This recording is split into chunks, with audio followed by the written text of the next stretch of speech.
बीरबल से भी ज्यादा चतुर और बुद्धिजीवी था तेनालीराम। जब राजा की कीमती अंगूठी चोरी हो जाती है, तब तेनालीराम कैसे अपने बुद्धि का प्रयोग करके बड़ी ही चतुरता से अंगूठी को खोज निकाला। एक बार महाराजा कृष्णदेव राय एक कीमती रत्न जड़ित अंगूठी पहना करते थे।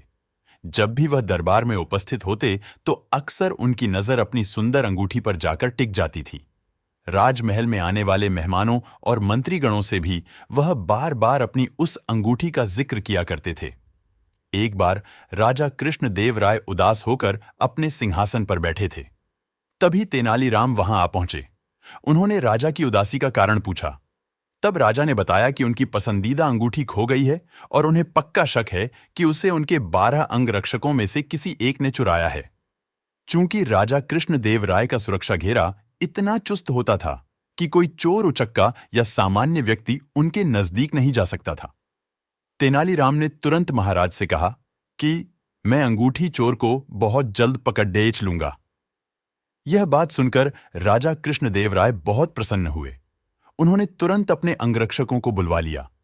तेनालीराम बोले, राजा की अंगूठी आप 12 अंगरक्षकों में से किसी एक ने की है, लेकिन मैं इसका पता बड़ी आसानी से लगा लूंगा।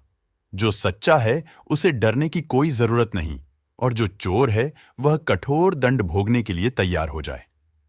तेनालीराम ने बोलना जारी रखा। आप सब मेरे साथ आइए, हम सबको काली मां के मंदिर जाना है। राजा बोले, ये कर रहे हो तेनालीराम? हमें चोर का पता लगाना है, मंदिर के दर्शन नहीं कराने हैं। महाराज, आप धैर्य रखिए, जल्द ही चोर का पता चल जाएगा। तेनालीराम ने राजा को सब्र रखने को कहा। मंदिर पहुंचकर तेनालीराम पुजारी के पास गए और उन्हें कुछ निर्देश दिए। इसके बाद उन्होंने अंगरक्षकों से कहा, आप सबको बारी बारी से मंदिर में जाकर मां काली की मूर्ति के पैर छूने हैं और फौरन बाहर निकल आना है। ऐसा करने से मां काली आज रात स्वप्न में मुझे उस चोर का नाम बता देंगी। अब सारे अंगरक्षक बारी बारी से मंदिर में जाकर माता के पैर छूने लगे। जैसे ही कोई अंगरक्षक पैर छूकर बाहर निकलता, तेनालीराम उसका हाथ सूंघते आर एक कतार में खड़ा कर देते। कुछ ही देर में सभी अंगरक्षक एक कतार में खड़े हो गए। महाराज बोले, चोर का पता तो कल सुबह लगेगा, तब तक इनका क्या किया जाए? नहीं महाराज, चोर का पता तो ला चुका है।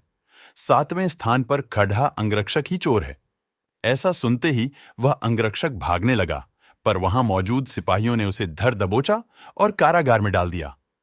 राजा और बाकी सभी लोग आश्चर्यचकित थे कि तेनालीराम ने बिना स्वप्न देखे कैसे पता कर लिया कि चोर वही है। तेनालीराम सबकी जिज्ञासा शांत करते हुए बोले, मैंने पुजारी जी से कहकर काली मां के पैरों पर तेज सुगंधित इत्र छिड़कवा दिया था, जिस कारण जिसने भी मां के पैर छुए उसके हाथ में वही सुगंध आ गई। लेकिन जब मैंने 7वें अंगरक्षक के हाथ महके तो उनमें कोई खुशबू नहीं थी। उसने पकड़े जाने के डर से मां काली की मूर्ति के पैर छुए ही नहीं।